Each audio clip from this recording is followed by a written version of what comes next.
ఇదిగోండి టమాటా పచ్చడి చేసుకున్నాము. కొత్తిమీర, పుదీనా, పచ్చిమిరకాయలు, టమాటాలు వేసుకుని చేసుకున్నామండి. చూపిస్తాను.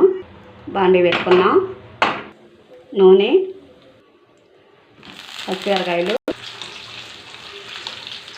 ఏగినవి తీసుకున్నాం.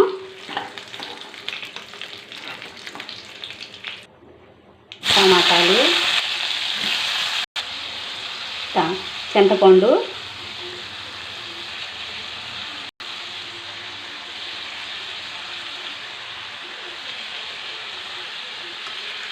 తిప్పుకున్నాం.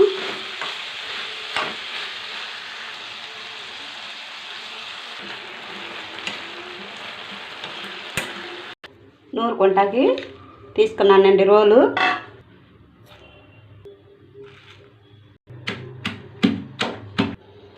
ఇదండి నలిగింది. టమాటాలు వేసుకున్నాం. ఇప్పుడు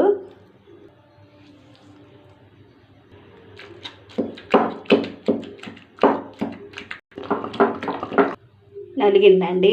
చూడండి ఎంత బాగుందోనండి. చాలా చాలా బాగుంటుందండి. ఇలా గిన్నెలోకి తీసుకున్నాం.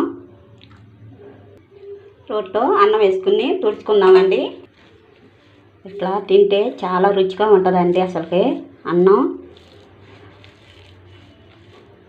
మా అమ్మ చిన్నప్పుడు ఇట్టగా పెట్టేది ముద్దలో. అంతేనండి, చాలా బాగుంటుంది ఇట్ట తింటే.